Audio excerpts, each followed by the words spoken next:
This is Judge Joe Brown, and we're listening to We All Be News. News-free Dixie for the 21st century.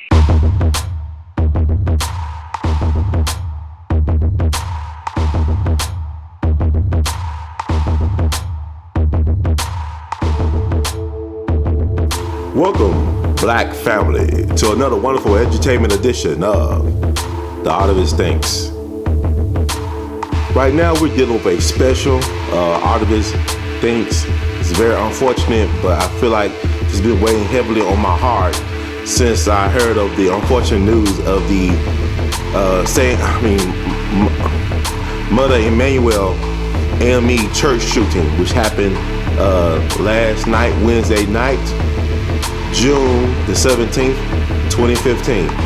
That was the Mother Emanuel A.M.E. church shooting, or I call it the Massacre, that happened in Charleston, South Carolina, Wednesday night during Bible study, June the 17th, 2015.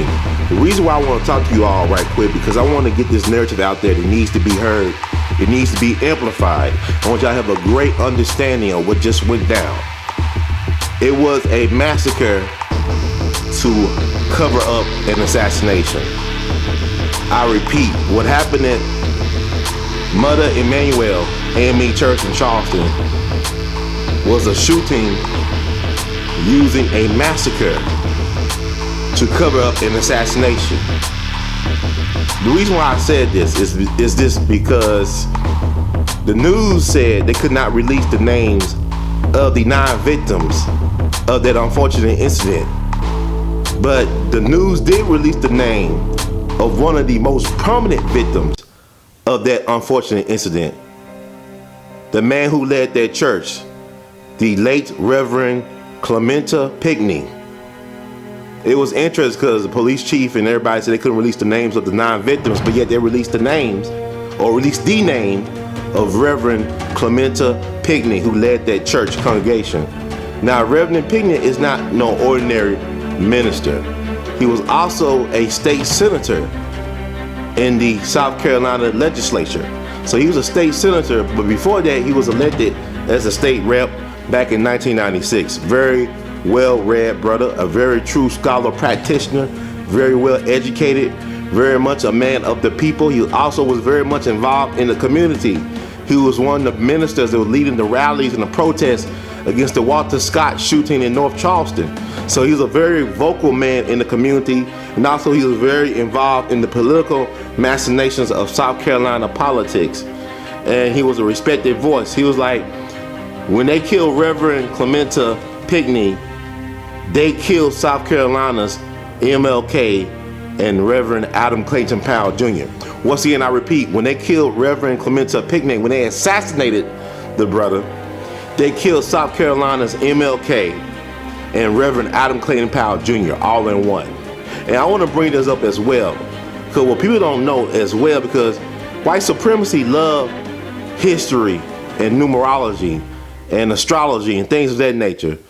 We gotta look at this from not only a assassination point of view, but also a historical point of view. Now, June marks the anniversary month of the Digmark Vesey insurrection that took place in Charleston, South Carolina back in June of 1822. Once again, let me repeat, June marks the anniversary month of the alleged Digmark Vesey uprising in Charleston, South Carolina, which took place in June of 1822.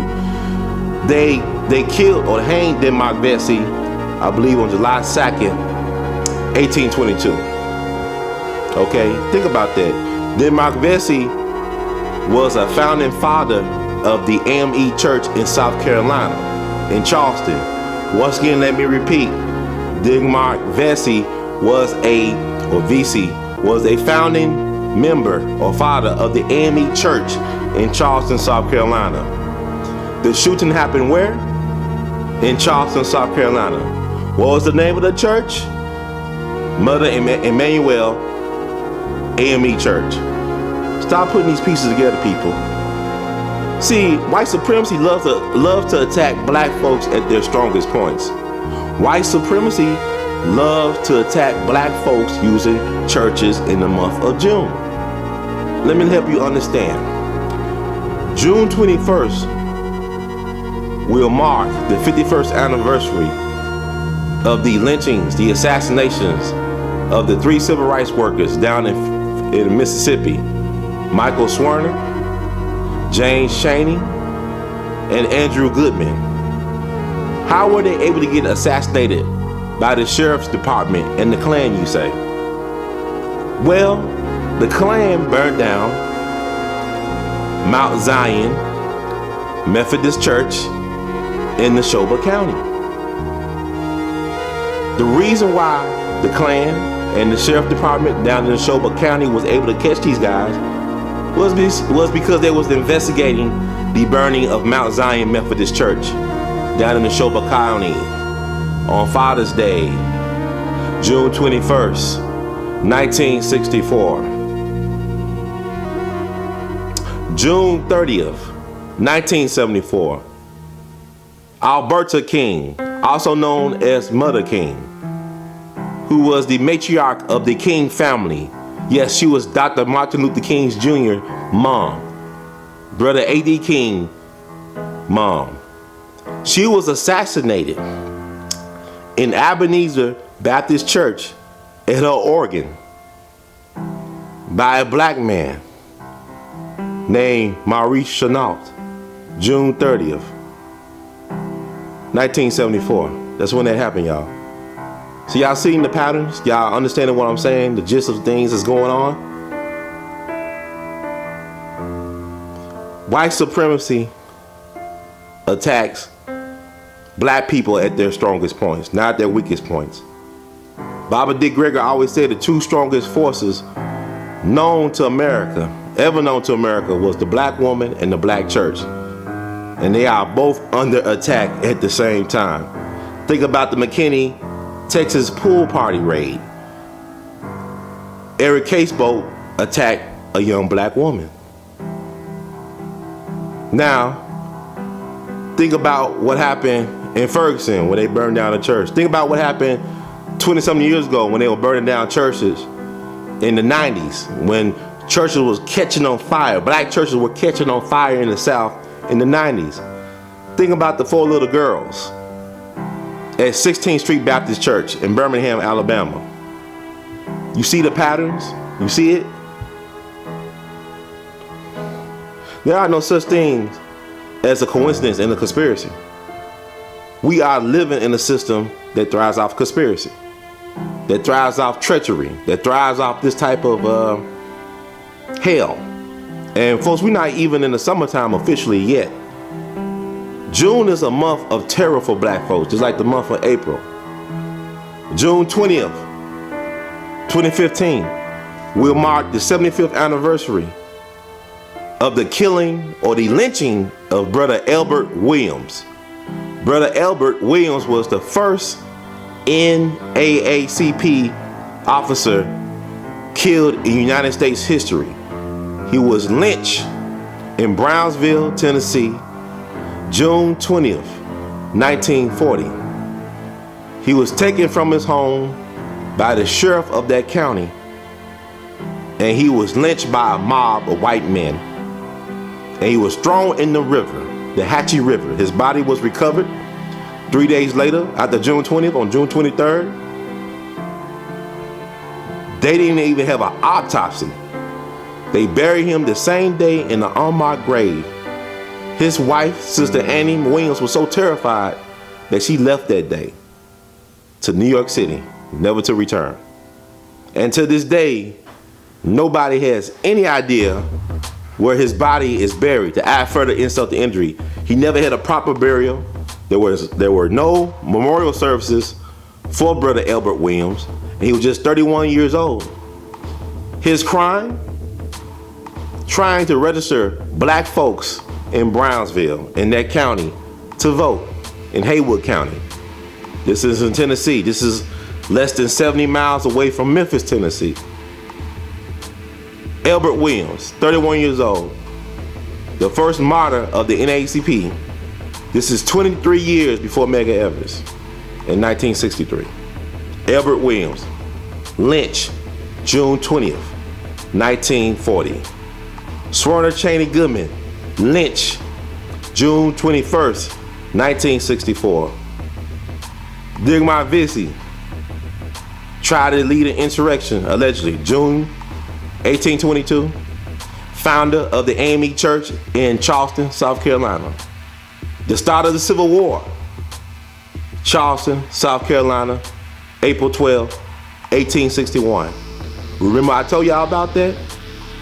Sometimes in April, right? Walter Scott shooting. When did it happen? April 4th. The same death dates of Dr. King and Reverend Adam Clayton Powell Jr.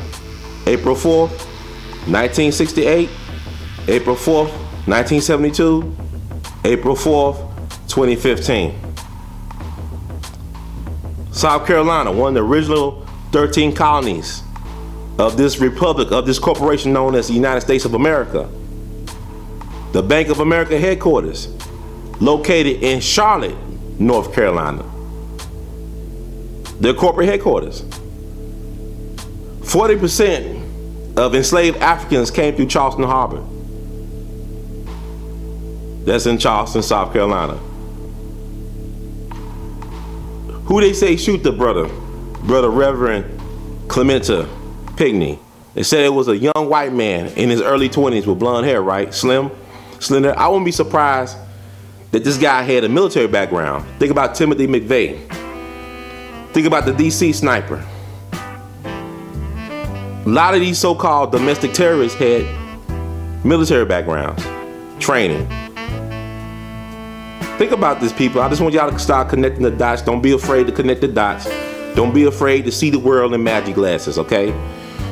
Like I said, white supremacy attacks black people at our strongest point. And one of our strongest points of institutions, people questioning in the current age and condition was the black church.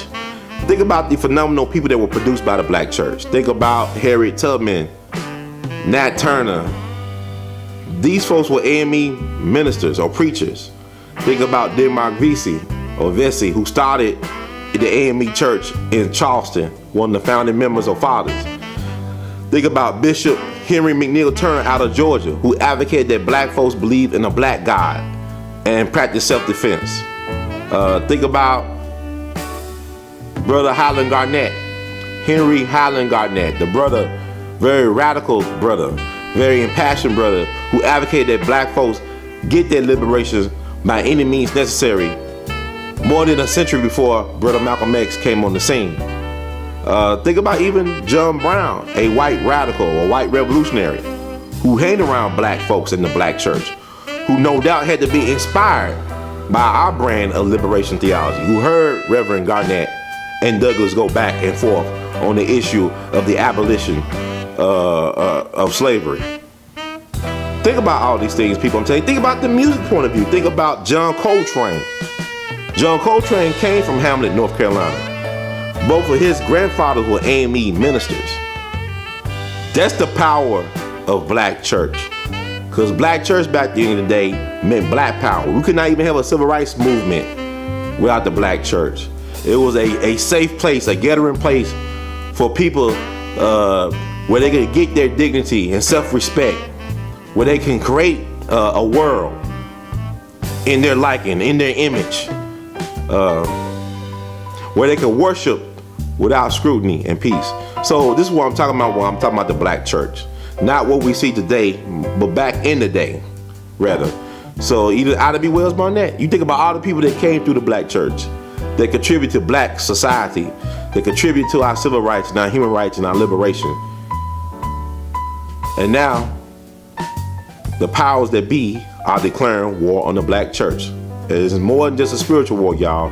They are declaring war on black church. They are declaring war on the black church. So, Sam Cooke out the black church. Aretha Franklin.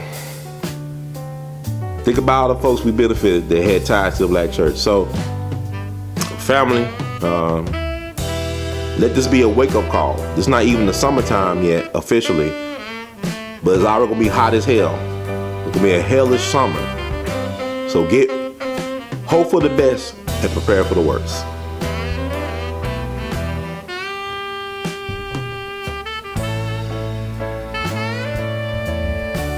You know, April 12th is a significant number in white supremacist history as well, black history as well too.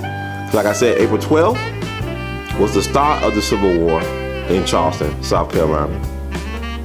April 12th, 1864 was the Battle of Fort Pillow Massacre, where General Nathan Bedford Forrest, a Confederate general, their favorite, one of their #1 crackers, and also the first Grand Wizard of the KKK, where he basically lynched and annihilated surrendered black soldiers at the fort. He basically did a lot of horrible things on April 12th, 1864. Then you fast forward to April 12th, 2015. The crucifixion, I call it, of Freddie Gray.